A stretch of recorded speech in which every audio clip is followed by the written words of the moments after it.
Nick Shirley's rise was unusually fast, but according to newly leaked documents, there might be a reason for that. Okay? The White House may have been working behind the scenes to make the whole thing happen before his Somali daycare fraud video was ever filmed. There are leaked documents that are now suggesting that Nick Shirley was funded and directed by the White House.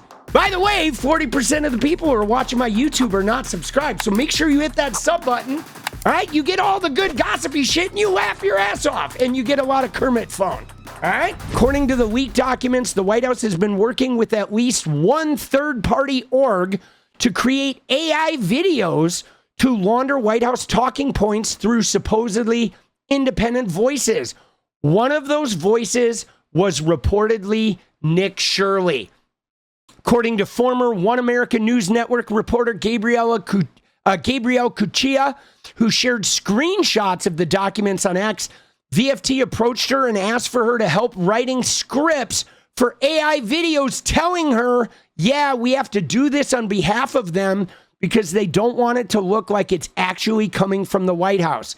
You know what I mean? I mean, it worked out for them and Nick Shirley. There's additional evidence of coordination too, especially in the months leading up to the December 2025 when Shirley released the Somali daycare fraud video. If proven to be legitimate, the leaked documents would suggest something extraordinary, that the White House is working behind the scenes to shape policies with AI content and using influencers and intermediates to spread this shit so it looks like it's not coming from the White House. So what we're talking about, guys, is we're talking about state media, but having it be delivered as though it's independent media. And so now the thing is, the thing that you wonder here is if the Nick Shirley entire first video, was it an operation that was used to try to take down Tim Walz? Because he dropped out of the race, okay? I wanted him to run for Senate, right? But he didn't. He didn't run for Senate. He was going to run for governor again, but now he dropped out. He is literally dropping out of Minnesota because of this scandal and all the hubbub. They took him out, okay? They literally took Tim Walz out of government, and he backed out and gave up. They tried to do the same shit to Gavin Newsom, but Gavin Newsom was like, fuck you, boss. Okay, Gavin Newsom is not going to go down with that shit. All right, so let's see. This is Nick Shirley's first meeting with Trump. Please, go ahead. Yeah, my name's Nick Shirley. I'm 23 years old. I'm a 100% independent YouTube journalist. And over the past year or so, I've been... Dude, you see that right there? I'm a 100% independent YouTube journalist. I mean, guys, this is before his Tim Walz video. Now, he had already been going to Ukraine, okay? Nick Shirley had. But did you see that? Like his introduction, I'm a 100% independent YouTube journalist. Guys, that is like women, ladies in chat. What would you think if you met a guy online and you met for a drink and he sits down and he says, hey, I 100% am not a rapist, right? You want a rum and coke? Dude, every woman I know would be like, yeah, hold that drink. I'm going to go to the bathroom. And they would be getting into an Uber and getting the fuck out of there, bro. You don't start off the introduction like that. Hi, I'm not a rapist. Hi. Would you like to go out on a date? I'm 100% not a rapist. Dude. What the fuck, bro? My name's Nick Shirley. I'm 23 years old. I'm a 100% independent YouTube journalist. And over the past year or so, I've been able to go to 15 countries. I've hung out with people in the gangs of Brazil, in the favelas, in the prisons of 𝗙ecie. But yet the most dangerous places I have been here in the United States, unfortunately. And I've had the opportunity... Dude, he can't even talk, dude. Yo, dude, Nick. Dude, Spit that dick out, We need boss. to show people about the protest Antifa here in the United States, and there's nothing organic about what they are doing here in the United States. I've watched people be bussed in from states. I've watched the same lady at a protest in Atlanta be bused to the protest in DC and then in New York City. There's nothing that is honest about what they are doing. And they have signs. I've seen the same signs here in DC and in London as well. But dude, look at him. Look at the way he's dressed, guys. Look at the way he is dressed. I mean, he's wearing a fucking Trump costume, bro. And so this guy, now we're finding out that this guy is a plant, right? That, oh yeah, I'm 100% not, hi, my name is Nick Shirley. Oh, I'm 100% not Trump funded, even though I'm dressed like him. And, I saw the same protester in the favelas. Oh. Dude, I'm soaking my mommy. All right, now, let's look at Gabrielle Cuccia, okay? Let's see what she says.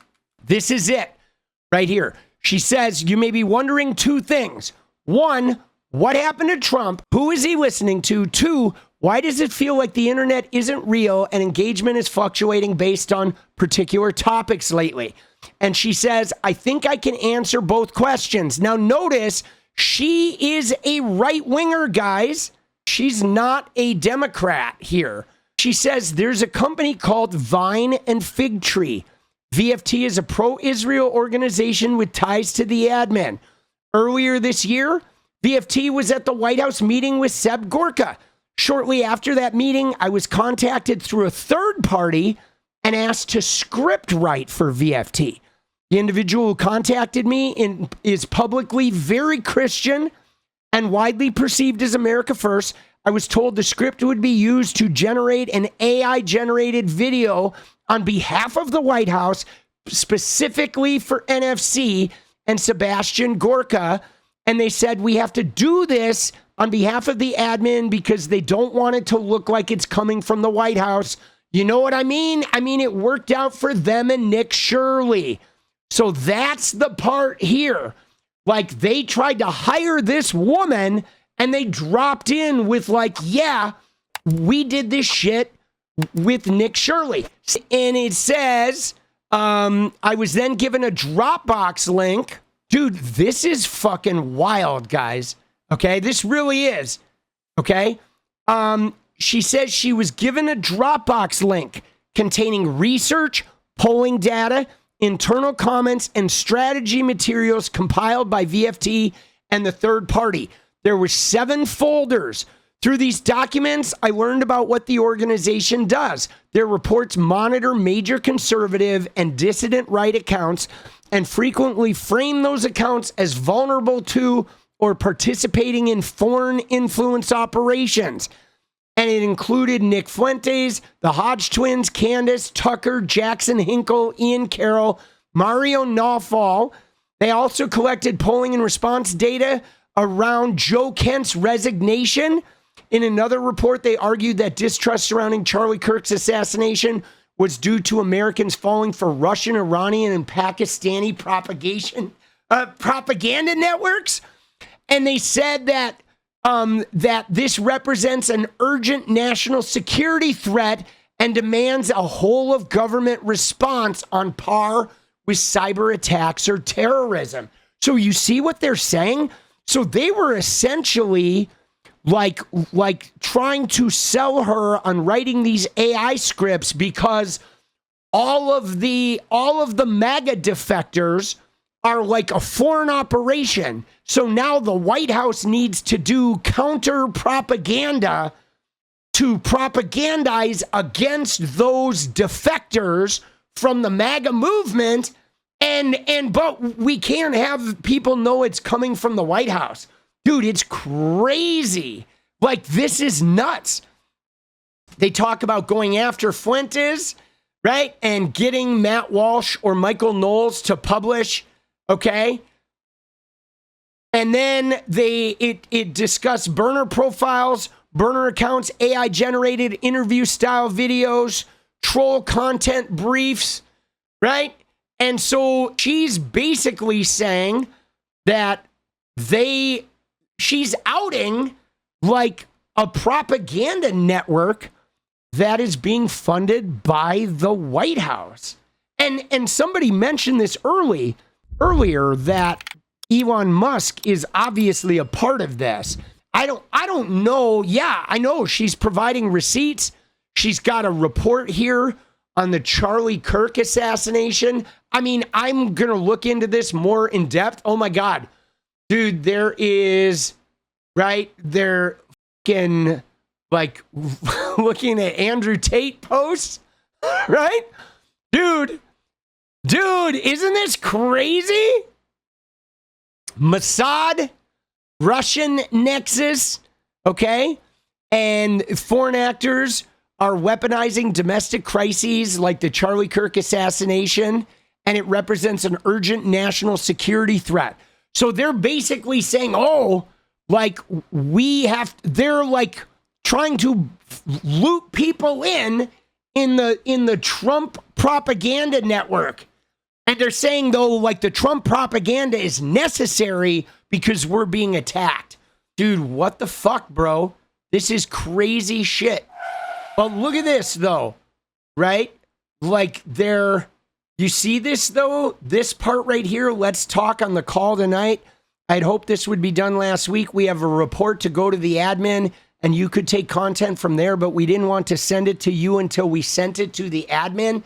I mean, guys, this is problematic because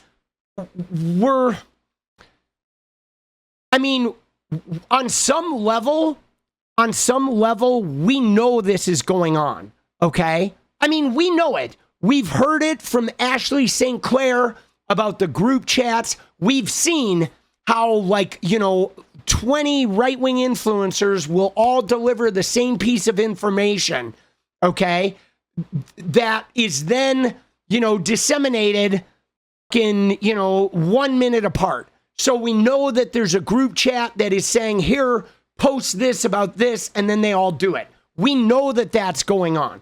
And we've heard this from multiple sources. But I guess, guys, what is problematic about this is oftentimes the Amus and the Mario Nawfal and Libs of TikTok, they're making a video. Okay, there's some video piece of content coming out that is getting shared.